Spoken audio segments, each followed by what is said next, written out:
রাসূল করিম সাল্লাল্লাহু আলাইহি ওয়াসাল্লাম বলেছেন, ইন্না আ'যামান নিকাহি বারাকাতান আইসারুহু মুনাতান, ওই বিবাহটা অধিক বরকতপূর্ণ হয় যেই বিবাহের খরচ, যেই বিবাহের ব্যয়ভার একদমই সামান্যতম হয়, যেই বিবাহের ব্যয়ভার খুবই কি হয়, হালকা হয়, সামান্য হয়, সেই বিবাহটা বেশি কি হয়, বরকতপূর্ণ হয়।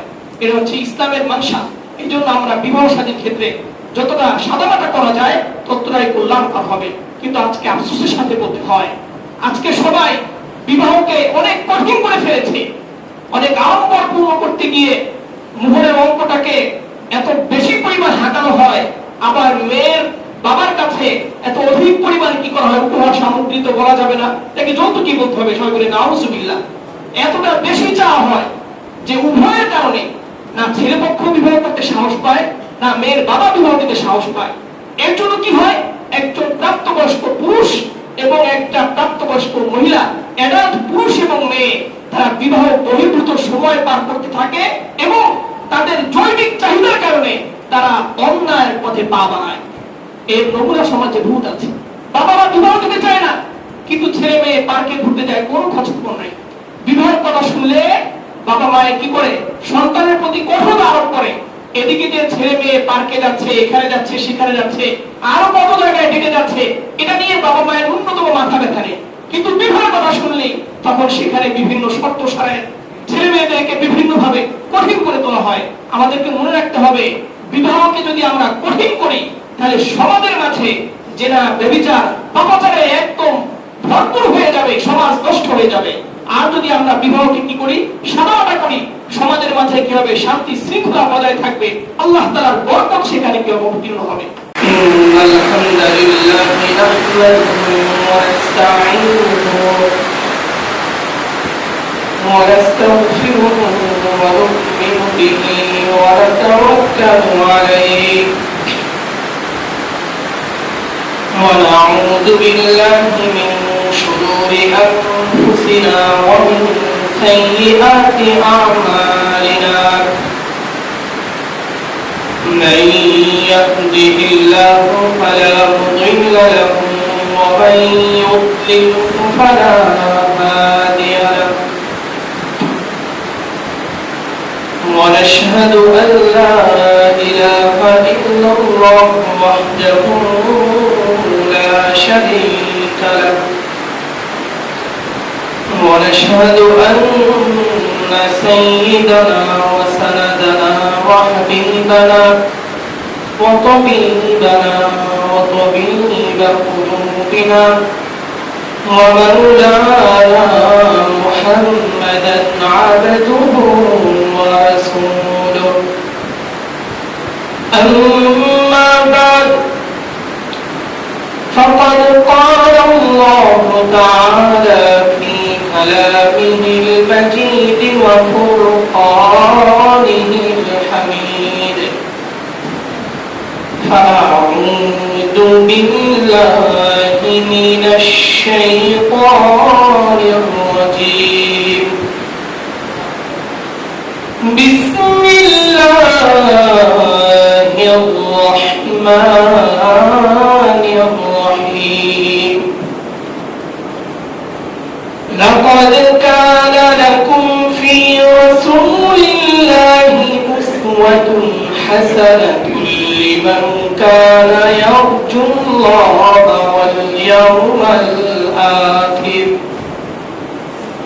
واليوم الآخر وذكر الله كثيرا.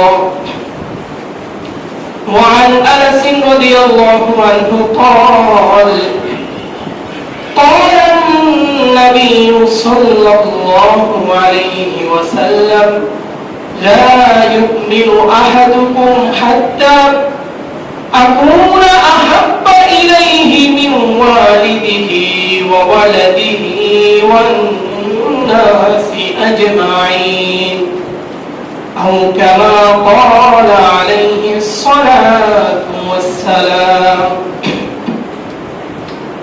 آمنت بالله صدق الله مولانا العظيم وصدق رسوله نبي كريم ونحن على ذلك من الشاهدين والشاكرين والحمد لله رب العالمين.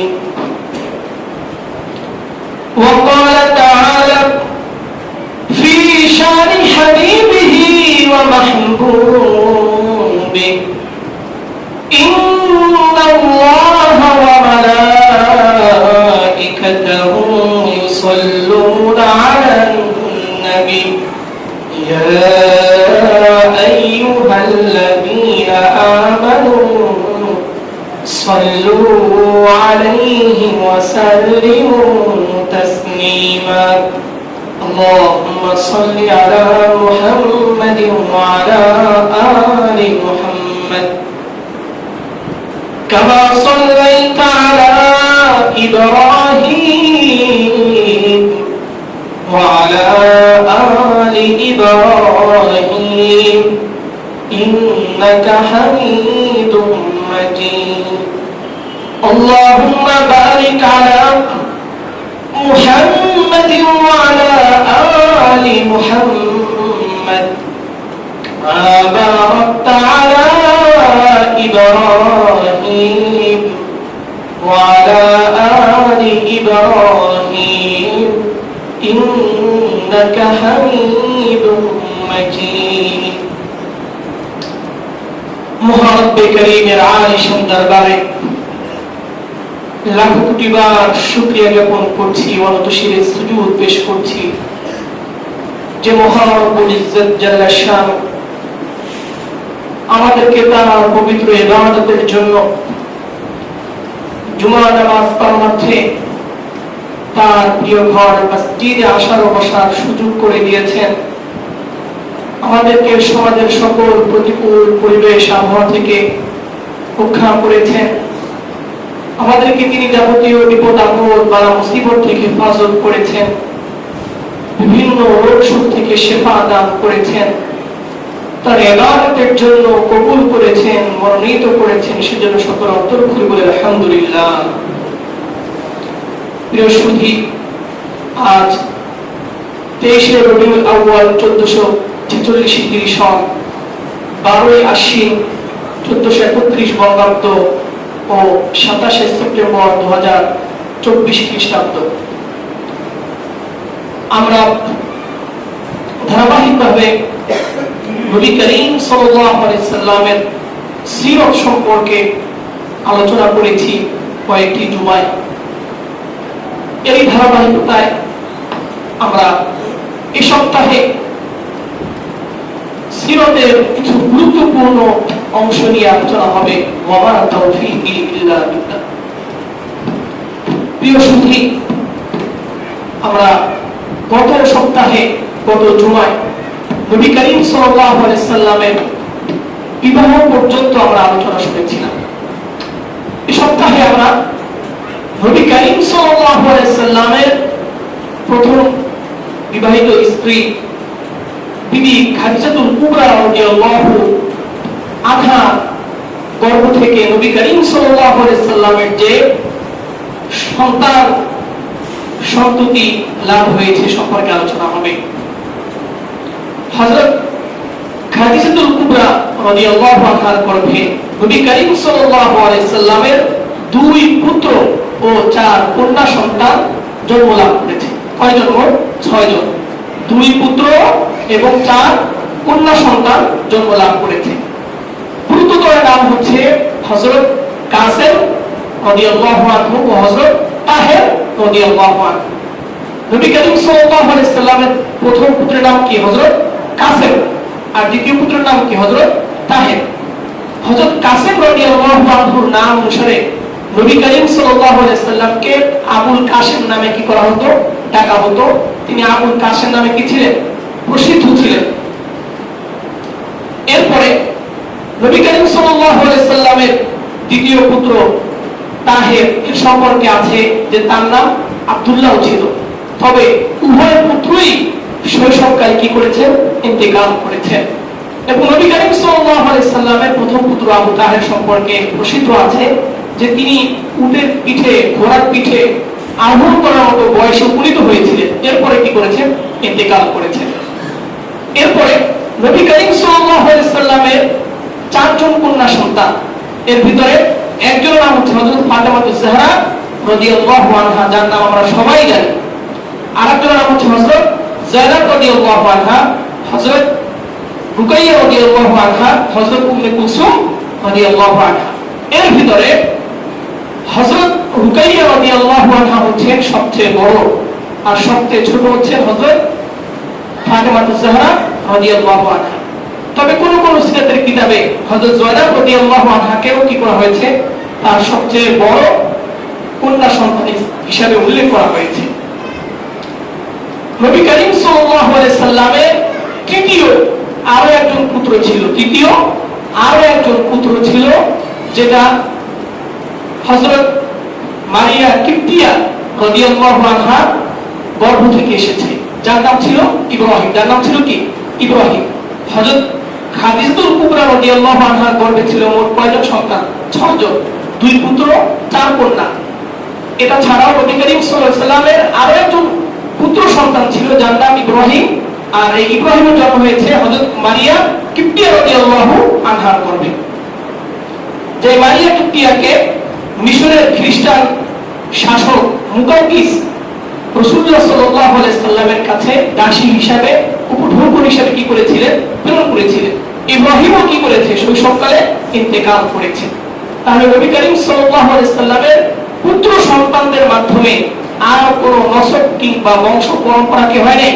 অবশিষ্ট থাকেনি, বরং শৈশবকালেই সকলে কি করেছেন? ইন্তেকাল করেছেন। এরপরে নবী করিম সাল্লাল্লাহু আলাইহি সাল্লামের কন্যা সন্তানদের ভিতরে হযরত ফাতেমাতুজ জাহরা রাদিয়াল্লাহু আনহা সবচেয়ে কি ছিলেন? শ্রেষ্ঠ ছিলেন।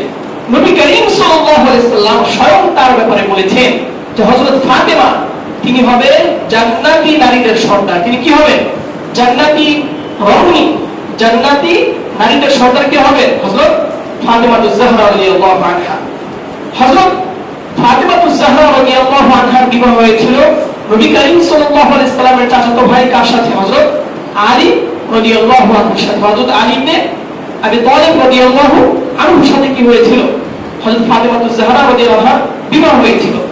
হযরত ফাতেমাতুজ জাহরা রাদিয়াল্লাহু আনহার বয়স যখন 15 বছর 5.5 মাস বয়স হয়েছে, তখন হযরত আলী রাদিয়াল্লাহু আনহুর সাথে তার কি হয়েছে? বিবাহ সম্পাদন হয়েছে।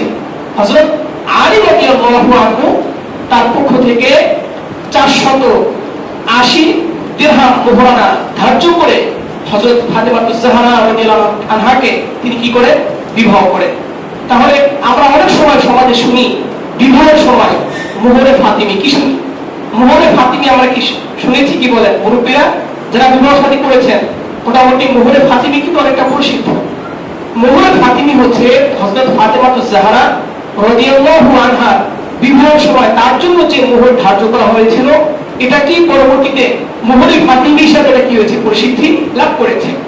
অর্থাৎ কোন মুসলিম যুবক বিবাহ করার সময় হযরত ফাতেমাতুজ জাহরা রাদিয়াল্লাহু আনহার যে মোহর ছিল, এটাকে অনেকে বরকতপূর্ণ মনে করে, অনেকে আমরা বরকত মনে করে এই মোহর আমরা কি করে ধার্য করি। তাহলে হযরত ফাতেমাতুজ জাহরা রাদিয়াল্লাহু আনহার মোহর কত ছিল? 480 দিরহাম। এর সমপরিমাণ দাঁড়ায় 150 ভরি রূপা। 150 ভরি রূপা এর সমতুল্য কত? 480 দিরহাম। তাহলে 150 ভরি রৌপ্য মূল্যের যে বাজার দর কিংবা 150 ভরি রৌপ্য, এটাই হচ্ছে হযরত ফাতেমা রাদিয়াল্লাহু আনহার কি? মোহর। আর আমরা যারা বর্তমানে মোহরে ফাতিমিকে কি করতে চাই? আমাদের বিবাহ সময় মোহর ধার্য করতে চাই, তাহলে আমাদের এটা স্মরণ রাখতে হবে যে মোহরে ফাতিমি হচ্ছে কতটুকু? 150 ভরি রূপা। 150 ভরি রূপা কিংবা 150 ভরি রূপার যে বাজার দাম, 150 ভরি রৌপ্য মূল্য যেটা আছে, এটাই কি? মোহরে ফাতিমি। তাহলে বর্তমানে 22 ক্যারেটের যে রৌপ্য মূল্যের দাম সেটা হচ্ছে 2098 টাকা। কয় টাকা? 2098 টাকা। তো সেই হিসাবে বর্তমানে যদি কোনো ব্যক্তি মোহরে ফাতিমিকে নিজের বিবাহের জন্য ধার্য করতে চান, তাহলে তার মোহরে ফাতিমি হিসেবে বর্তমানে টাকার অঙ্ক দাঁড়াবে প্রায় 3,10,000। কত টাকা? 3,10,000 টাকার কিছু বেশি কি হবে বর্তমানে এর মূল্য দাঁড়াবে। আমরা যদি কেউ মোহরে ফাতিমিকে বরকত হিসাবে কি করতে চাই, আমাদের বিবাহের মোহর হিসাবে ধার্য করতে চাই, কিংবা আমার কন্যা সন্তানকে মোহরে ফাতিমি হিসাবে উল্লেখ করে বিবাহ ধার্য করতে চাই, মোহর ধার্য করতে চাই, তাহলে আমাদেরকে এটা মাথায় রাখতে হবে। এই জন্য কথাটা বললাম।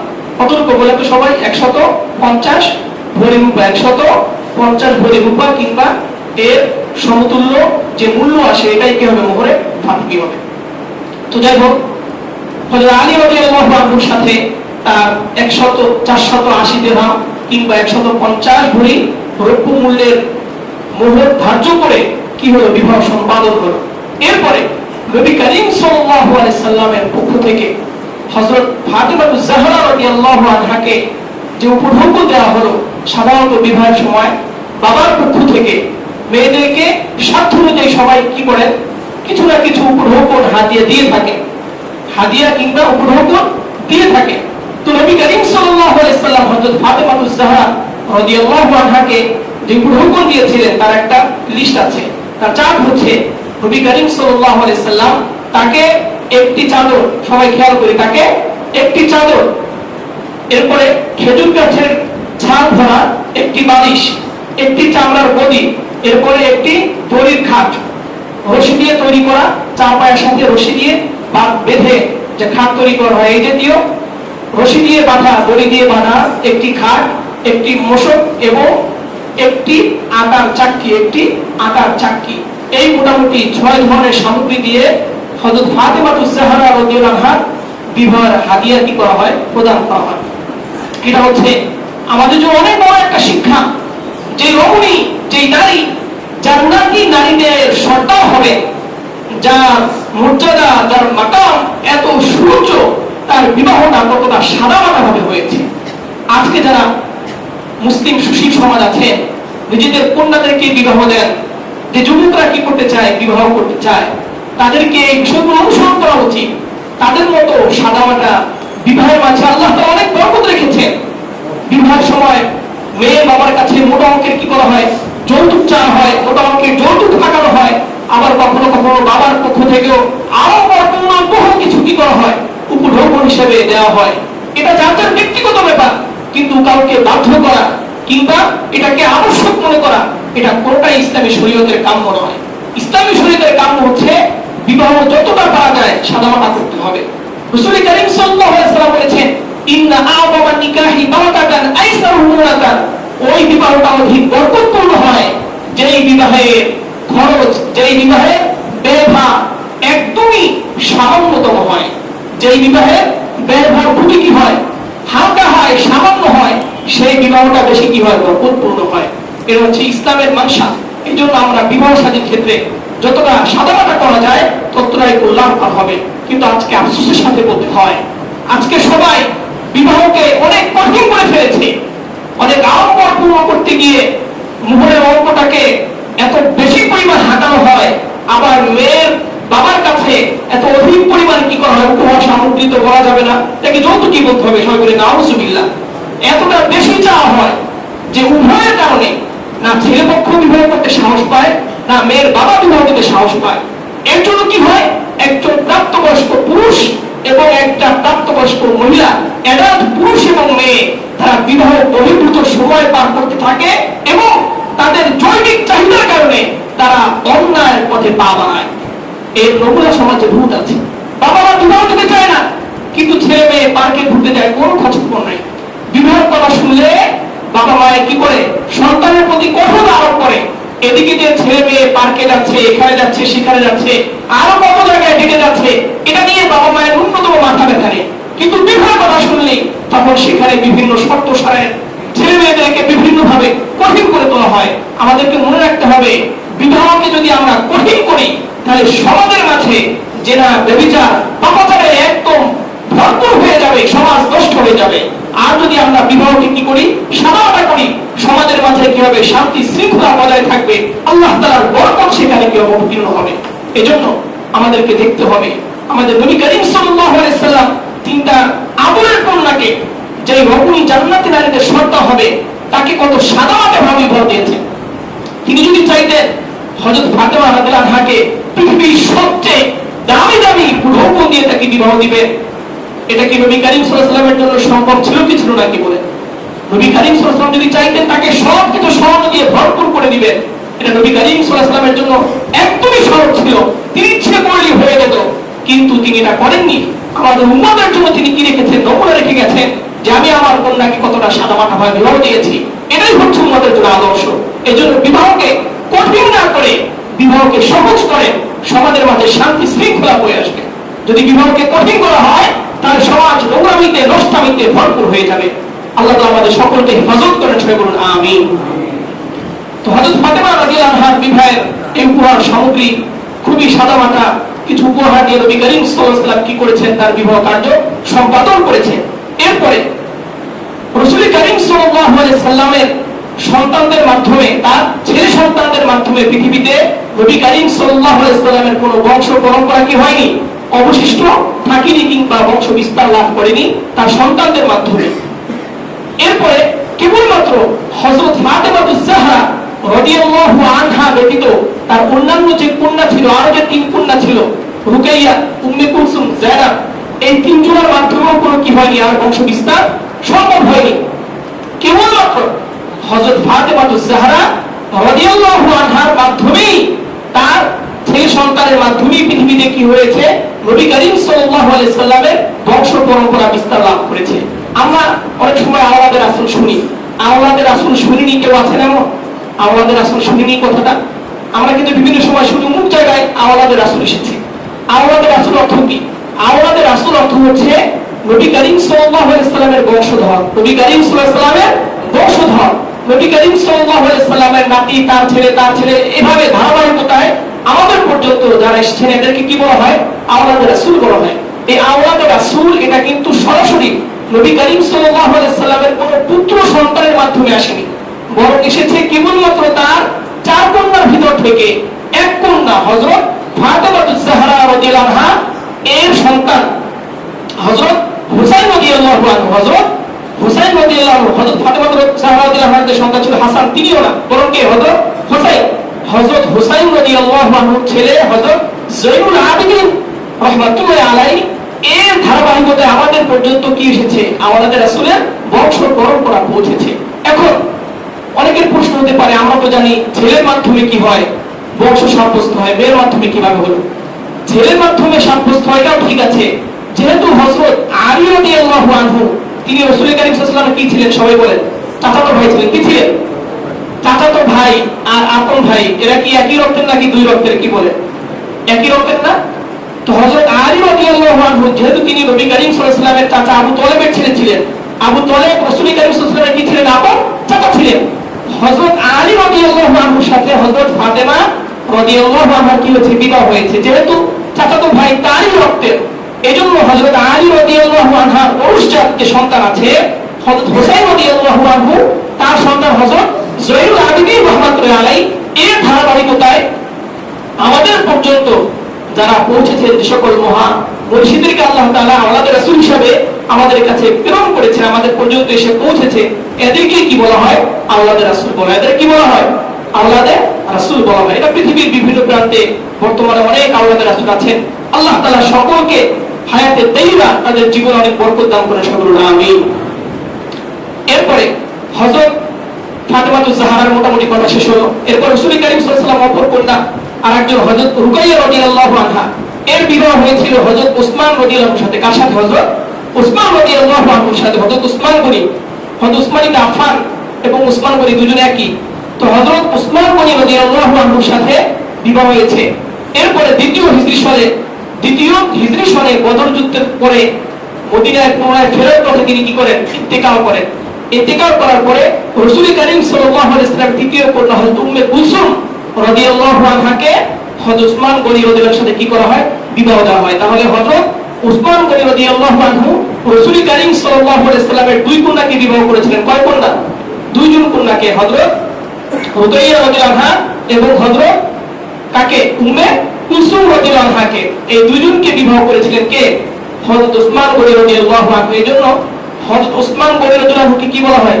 জিন্নুরাইন বলা হয়। কি বলা হয়? জিন্নুরাইন, 2 নূর অধিকারী তাকে কি করা হয়? বলা হয়। তো এই হলো নবী করিম সাল্লাল্লাহু আলাইহি সাল্লামের চার কন্যা, হযরত যায়েনব, এরপরে হযরত ফাতেমাতুজ জাহরা, হযরত উম্মে কুলসুম এবং হযরত রুকাইয়া রাদিয়াল্লাহু আনহা। হযরত নবী করিম সাল্লাল্লাহু আলাইহি সাল্লামের আরেক মেয়ে যায়েনব, যায়েনবের বিবাহ হয়েছিল হযরত আবুল আস ইবনে রবির সাথে। কার সাথে? হযরত আবুল আস ইবনে রবির সাথে।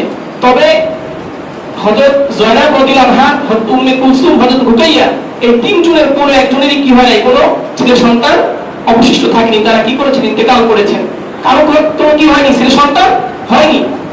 কেবলমাত্র হযরত ফাতেমাতুজ জাহরা রাদিয়াল্লাহু আনহা কি ছিল, ছেলে সন্তানের মাধ্যমেই কি হয়েছে, বংশ পরম্পরা আমাদের পর্যন্ত পৌঁছেছে।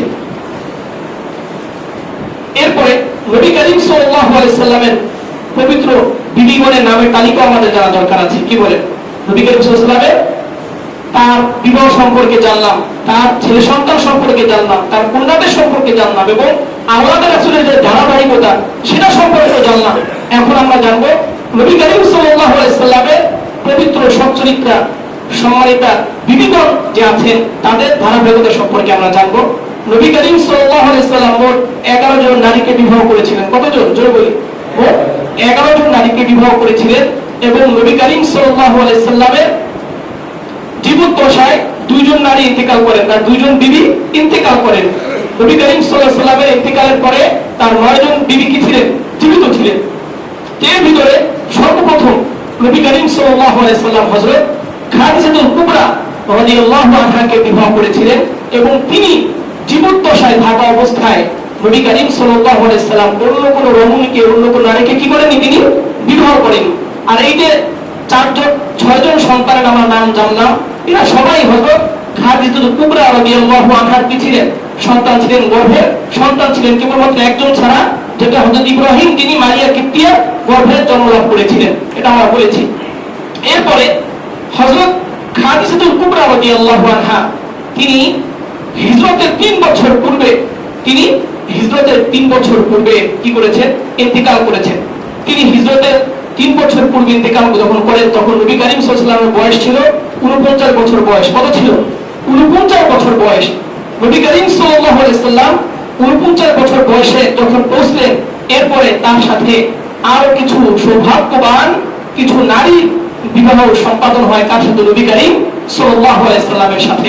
এদের নামের ধারাবাহিকতা হচ্ছে হযরত সাউদা বিনতে জামআ রাদিয়াল্লাহু আনহা, হযরত সাউদা বিনতে জামআ রাদিয়াল্লাহু আনহা, এরপর হযরত আয়েশা সিদ্দিকা রাদিয়াল্লাহু আনহা, এরপর হযরত হাফসা রাদিয়াল্লাহু আনহা, হযরত যায়েনব বিনতে খুযাইবা রাদিয়াল্লাহু আনহা, হযরত উম্মে সালমা রাদিয়াল্লাহু আনহা, হযরত যায়েনব বিনতে জাহাশ রাদিয়াল্লাহু আনহা, হযরত জুওয়াইরিয়া রাদিয়াল্লাহু আনহা, হযরত উম্মে হাবিবা রাদিয়াল্লাহু আনহা, হযরত সোফিয়া রাদিয়াল্লাহু আনহা, হযরত মাইমুনা রাদিয়াল্লাহু আনহা। এর মোট কয়জন? 11 জন। মোট কয়জন? 11 জন। এর ভিতরে 2 জন তো নবী করিম সাল্লাল্লাহু আলাইহি ওয়াসাল্লামের জীবদ্দশায় কি করেছেন? ইন্তেকাল করেছেন। এবং নবী করিম সাল্লাল্লাহু আলাইহি ওয়াসাল্লামের ইন্তেকালের পরে আরো কতজন জীবিত ছিলেন? আরো 9 জন স্ত্রী কি ছিলেন? বিবি জীবিত ছিলেন। এর ভিতরে নবী করিম সাল্লাল্লাহু আলাইহি ওয়াসাল্লাম এই যে তার বিবাহের ব্যাপারটা, এটা একাধিক বিবাহ বা বহু বিবাহ, এটা উম্মতের জন্য খুবই গুরুত্বপূর্ণ একটি বিষয়, খুবই গুরুত্বপূর্ণ একটি বিষয়। এ সম্পর্কে ইনশাআল্লাহ ধারাবাহিকভাবে আলোচনা হবে। তো নবী করিম সাল্লাল্লাহু আলাইহি সাল্লামের দ্বিতীয় বিবির নাম হচ্ছে হযরত সাউদা রাদিয়াল্লাহু আনহা। হযরত সাউদা রাদিয়াল্লাহু আনহা তিনি প্রথমে সাকরান ইবনে আমরের সাথে কি ছিলেন? বিবাহ বন্ধনে আবদ্ধ হন। এর ইন্তেকালের পরে এরপরে নবী করিম সাল্লাল্লাহু আলাইহি সাল্লামের সাথে তিনি কি করেন? বিবাহ বসেন। এরপরে 3 নম্বর হচ্ছে হযরত আয়েশা সিদ্দিকা রাদিয়াল্লাহু আনহা, তিনি নবী করিম সাল্লাল্লাহু আলাইহি সাল্লামের তৃতীয় স্ত্রী। হযরত আয়েশা সিদ্দিকা রাদিয়াল্লাহু আনহার যখন বিবাহ হয় তখন তার বয়স ছিল 6 বছর। কয় বছর? তার বয়স ছিল 6 বছর।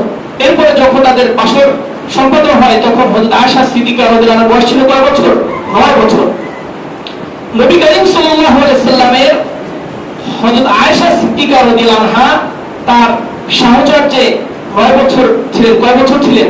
9 বছর ছিলেন। 9 বছরে হযরত আয়েশা সিদ্দিকা রাদিয়াল্লাহু আনহা তিনি এত অধিক পরিমাণ জ্ঞান লাভ করেছেন, এত অধিক পরিমাণে ইলম লাভ করেছেন, যেটা অন্য কোনো রমণীর মাধ্যমে কখনোই সম্ভব হয়নি। হযরত আয়েশা সিদ্দিকা রাদিয়াল্লাহু আনহা নবী করিম সাল্লাল্লাহু আলাইহি সাল্লামের পক্ষ থেকে 2210 খানা হাদিস বর্ণনা করেছে। সকলে সুবহানাল্লাহ। কয়টি হাদিস? 2210 খানা হাদিস হযরত আয়েশা সিদ্দিকা রাদিয়াল্লাহু আনহা নবী করিম সাল্লাল্লাহু আলাইহি ওয়াসাল্লামের পক্ষ থেকে তিনি কি করেছেন? বর্ণনা করেছেন। এরপরে হযরত আয়েশা সিদ্দিকা রাদিয়াল্লাহু আনহাকে নবী করিম সাল্লাল্লাহু আলাইহি ওয়াসাল্লামের বিবাহ করার কয়েকটি কারণ ঐতিহাসিকবিদ তারা কি করেছেন? উল্লেখ করেছেন। এর ভিতরে প্রথম যে কারণ, এই প্রথম কারণ হচ্ছে ওহী। প্রথম কারণ কি? ওহী। আল্লাহ তাআলার বিশেষ নির্দেশনায় নবী করিম সাল্লাল্লাহু আলাইহি ওয়াসাল্লাম তিনি কি করেছিলেন? হযরত আয়েশা সিদ্দিকা রাদিয়াল্লাহু আনহাকে তিনি কি করেছিলেন? বিবাহ করেছিলেন। নবী করিম সাল্লাল্লাহু আলাইহি ওয়াসাল্লাম যে বহু বিবাহ করেছেন, এই সবগুলোই ছিল কিসের জন্য? মানুষের কল্যাণের জন্য। সবগুলোই ছিল ইসলামের কল্যাণের জন্য। তিনি নিজের মনের ইচ্ছায়, নিজের স্বার্থে তিনি একজন বিবিকেও কি করেননি? বিবাহ করেননি। তার বিবাহ সবগুলো ছিল কিসের জন্য? মানুষের কল্যাণার্থে, মানুষের উপকারার্থে তার এই বিবাহগুলো সম্পাদন হয়েছে। হযরত আয়েশা সিদ্দিকা রাদিয়াল্লাহু আনহা এর বাইরে ছিলেন না, তাকে নবী করিম সাল্লাল্লাহু আলাইহি ওয়াসাল্লাম বিবাহ করেছিলেন তিন কারণে মূলত। এর ভিতরে প্রথম কারণ হচ্ছে ওহী। প্রথম কারণে ওহীর নির্দেশনায় নবী করিম সাল্লাল্লাহু আলাইহি ওয়াসাল্লাম হযরত আয়েশা সিদ্দিকা রাদিয়াল্লাহু আনহাকে বিবাহ করেছিলেন। আমাদের হযরত আয়েশা সিদ্দিকা রাদিয়াল্লাহু আনহা থেকে বর্ণিত তিনি বলেন, মহানবী সাল্লাল্লাহু আলাইহি ওয়াসাল্লাম থেকে বর্ণিত তিনি বলেছেন যে তোমাকে আমি দুইবার স্বপ্নে দেখেছি। কয়বার? দুইবার। হযরত আম্মা আয়েশা সিদ্দিকা রাদিয়াল্লাহু আনহাকে নবী করিম সাল্লাল্লাহু আলাইহি ওয়াসাল্লাম স্বপ্নে দেখেছেন। আর আমরা সবাই জানি নবীদের স্বপ্ন এটাও কি ওহী। নবীদের স্বপ্ন কি? এটা ওহী। নবীদের স্বপ্ন এটা কখনোই মিথ্যা হয় না, ভ্রান্ত হয় না। নবীরা যেটা স্বপ্ন দেখেন সেটাও কি থাকে? ওহী থাকে।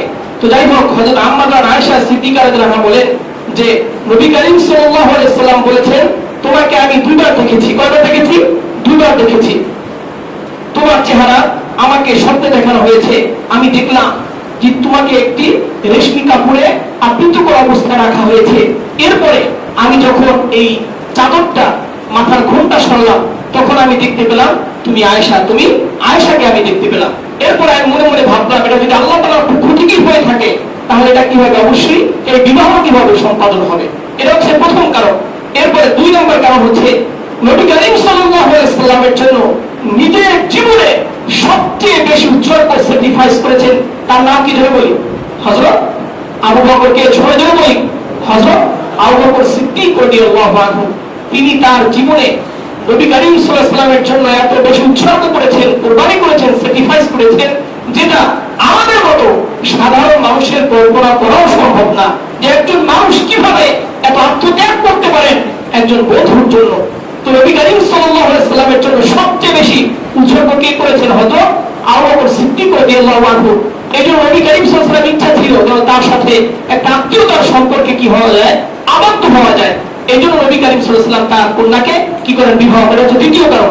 তৃতীয় আরেকটি কারণ হচ্ছে সকল ইতিহাসবিদ ব্যাপারে একমত যে হযরত আম্মা আয়েশা সিদ্দিকা রাদিয়াল্লাহু আনহা ওই সময় আরব নারীদের ভিতরে সবচেয়ে বেশি মেধাবী ছিলেন। সবচেয়ে বেশি কি ছিলেন? মেধাবী ছিলেন।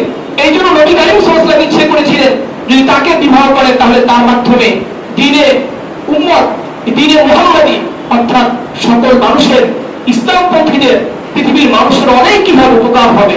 কারণ তার মাধ্যমে যত খুঁটিনাটি মাসআলা জানা যায় এটা অন্য কোনো নারীর মাধ্যমে এটা কি করা হয়নি, জানা সম্ভব হয়নি। এমনকি বড় বড় সাহাবায়ে কেরাম বলেছে যে যখন আমরা কোনো মাসআলার ব্যাপারে কোনো বিষয় আমাদের কাছে সন্দেহ লাগতো, কোনো বিষয় আমাদের কাছে খটকা মনে হতো, তখন আমরা সাথে সাথে আম্মা আয়েশা সিদ্দিকা রাদিয়াল্লাহু আনহার কাছে যেতাম এবং তার কাছে গিয়ে আমাদের এই বিষয়টা আমরা কি করতাম? সম্পাদন করতাম। সবাই সুবহানাল্লাহ। বড় বড় সাহাবী, আকাবির সাহাবী, তারাও হযরত আম্মা আয়েশা সিদ্দিকা রাদিয়াল্লাহু আনহার কাছে গিয়ে কোনো বিষয়ে সমস্যা হলে তার কাছে গিয়ে তারা কি করতেন? এই বিষয়গুলো জেনে সমস্যার সমাধান করতেন। কারণ নবী করিম সাল্লাল্লাহু আলাইহি ওয়াসাল্লাম মূলত ওই বহুবিধ কল্যাণের দিকে তাকিয়ে আম্মা আয়েশা সিদ্দিকা রাদিয়াল্লাহু আনহাকে কি করেন? বিবাহ করেন।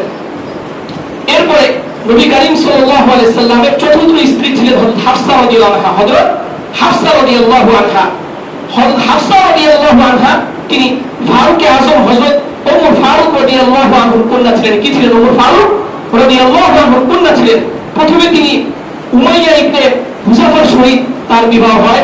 এরপরে দ্বিতীয় হিজরি সালে নবী করিম সাল্লাল্লাহু আলাইহি ওয়াসাল্লামের সাথে তার কি হয়? বিবাহ হয়।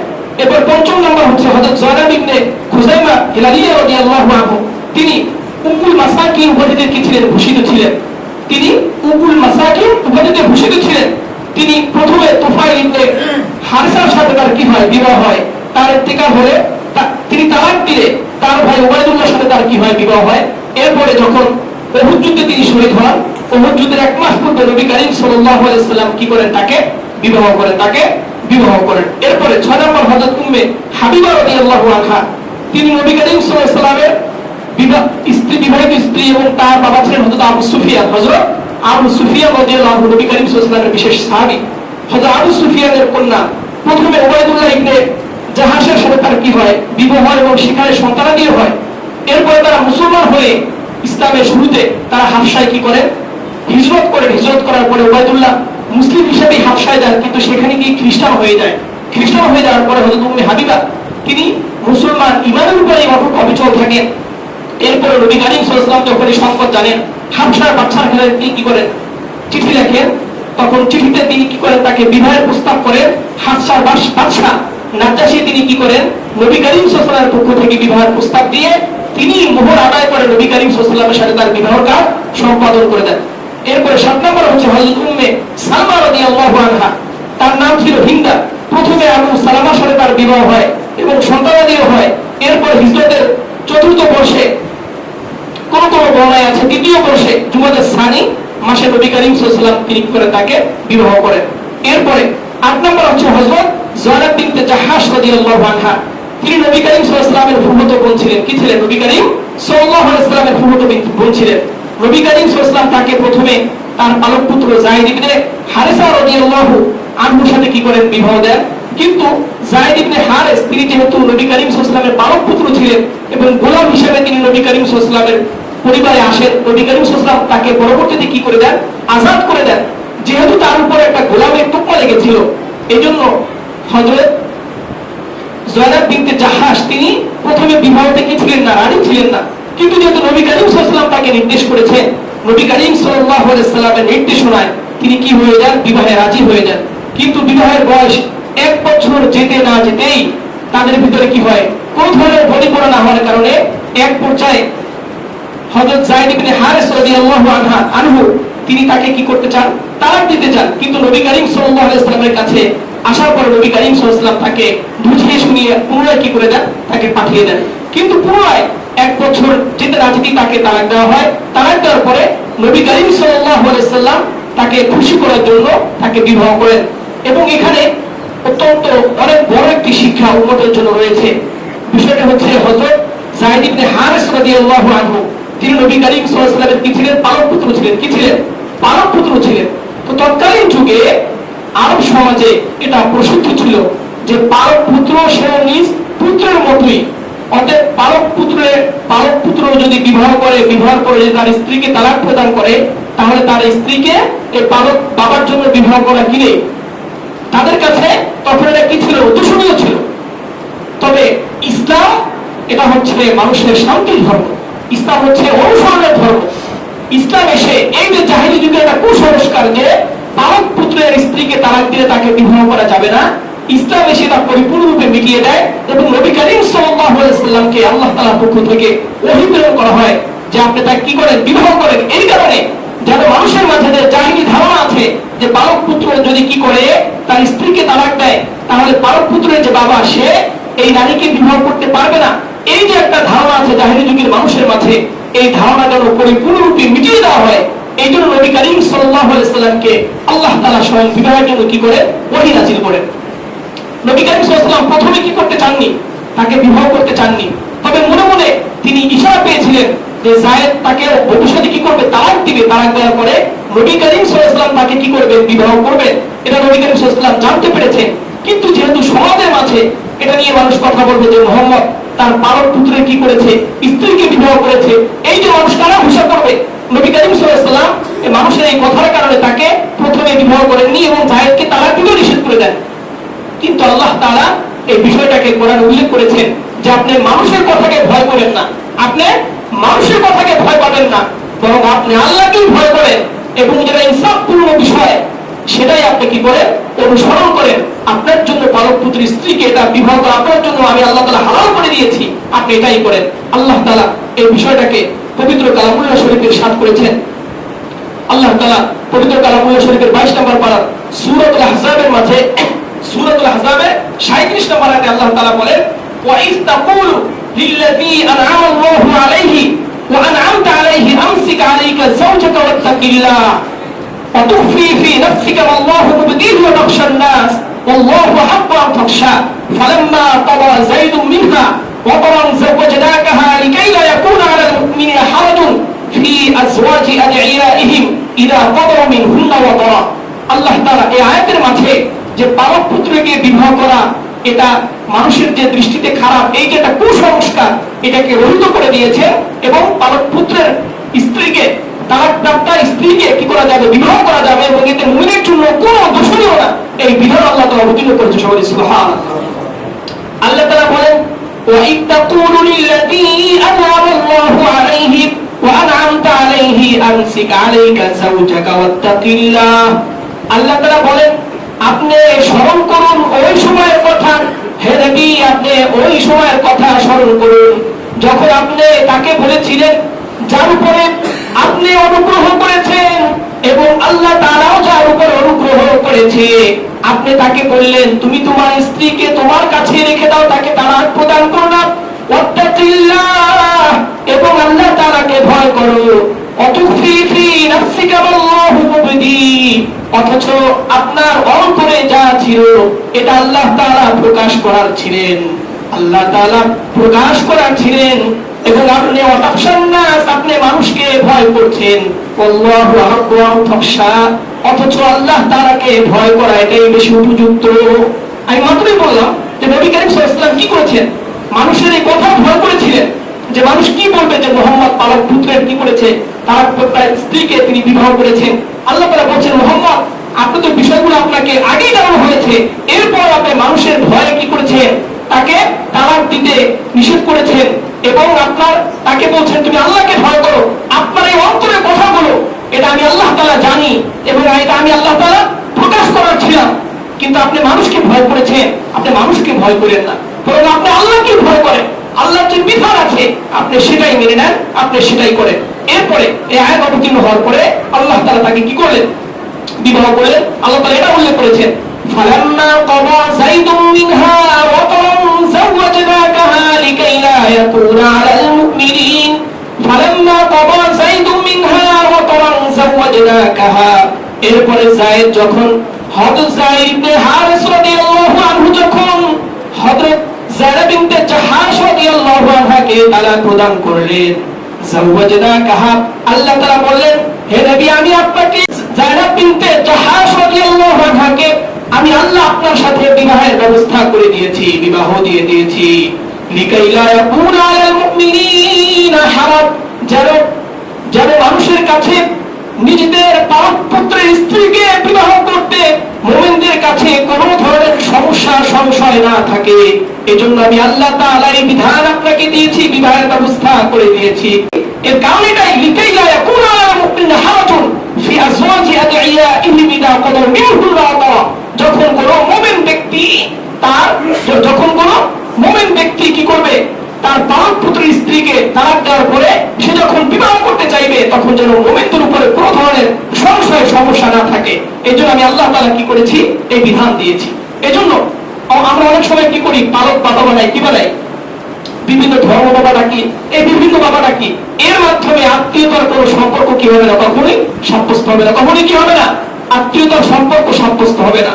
শরীয়তের বিধান যেটা আছে, আত্মীয়তার সম্পর্কের যে বিধান আছে, এভাবেই শরীয়তের কার্যক্রম কিভাবে সম্পাদন হবে। তো নবী করিম সাল্লাল্লাহু আলাইহি ওয়াসাল্লাম এরপরে তাকে পুনরায় কি করলেন, তাকে বিবাহ করলেন। আল্লাহ তাআলা এই বিষয়টাকে কোরআনে উল্লেখ করে মানুষের মাঝে একথা জানান দিয়েছেন যে জাহিল যুগের সকল কুসংস্কারকে এটা পরিপূর্ণরূপে মুছে দেওয়ার জন্যই কি হয়েছে, ইসলামের আবির্ভাব হয়েছে। প্রিয় মুসলিম ভাইরা, নবী করিম সাল্লাল্লাহু আলাইহি ওয়াসাল্লামের স্ত্রীদের, বিবিগণদের এই ধারাবাহিক তাদের নামের তালিকা এবং সংক্ষিপ্ত ইতিহাস সম্পর্কে আমরা আলোচনা করছি। আরো কয়েকজনের নামের তালিকা বাকি আছে, যেহেতু সময় আমাদের শেষ হয়ে গেছে। ইনশাআল্লাহ আমরা ধারাবাহিকভাবে এই বিষয়গুলো আলোচনা করব এবং নবী করিম সাল্লাল্লাহু আলাইহি ওয়াসাল্লামের বহু বিবাহের কারণ এবং এটা অনেক কিছু দুষ্কৃতী আছে যারা বহু বিবাহ নিয়ে কি করে প্রশ্ন তুলে, তাদের প্রশ্নের জবাব ইনশাআল্লাহ এটা ধারাবাহিকভাবে আলোচনা করা হবে। আল্লাহ তাআলা আমাদের সকলকে নবী করিম সাল্লাল্লাহু আলাইহি ওয়াসাল্লামের সিরাত থেকে আমাদেরকে বিষয়গুলো উদ্ভাবন করে আমাদের জীবনকে সুন্দরভাবে সাজিয়ে সে অনুযায়ী আমল করার তৌফিক দান করেন।